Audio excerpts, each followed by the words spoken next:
Hi అండి, పీతల పులుసు పెట్టానండి. మిదిలిపోతున్నాయండి, తాజాగా ఉన్నాయి. జీలకర్ర, ధనియాలు, 3 వెల్లుల్లి రేకలండి, ఒక చిన్న ముక్క అల్లం ముక్క వేసుకుని ఉల్లిపాయ పేస్ట్ ఆడుకోవాలండి.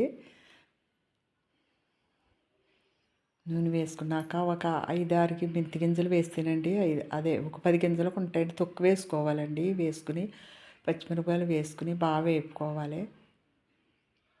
వేగిన తర్వాత ఉల్లిపాయ పేస్ట్ వేసేసుకోవాలి. పచ్చివాసన పోయే వరకు కూడా బాగా వేగనివ్వాలండి. నూనె సెపరేట్ అయ్యే వరకు కూడా వేపుకుంటే పచ్చి వాసన ఉంటుందండి. ఉల్లిపాయ పేస్టు, పసుపు వేసాను.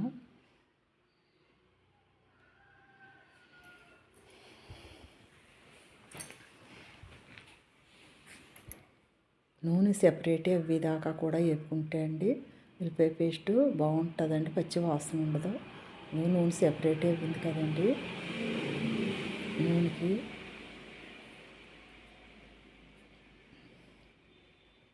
ఇప్పుడు ఇవి వేసేసుకోవాలండి. పీతలు వేసుకుని ఒక 2 నిమిషాలు ఈ ఈ ఉల్లిపాయ పేస్ట్లో మగ్గనివ్వాలండి. మూత పెట్టి వెంటనే ఇవి వేసేసుకోకూడదండి. పులుసు కారం అదిని ఒక 2 నిమిషాలు బాగా మగ్గితే అండి నూనెలో బాగుంటుందండి.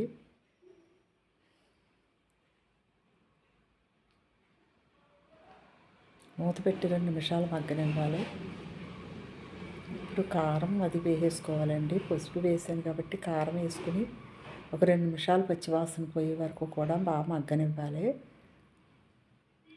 చింతపండు పులుపు ఎక్కువగానే పడుతుందండి. పీతల పులుసులో చింతపండు పులప కారం ఎక్కువ పడుతుందండి. అంటే మీరు తినేని బట్టి, మీరు పులప ఎక్కువ తినేవాళ్ళు అయితే కొంచెం ఎక్కువ వేసుకోవాలండి. పులప లాగుతుందండి పీతలకి ఎక్కువ.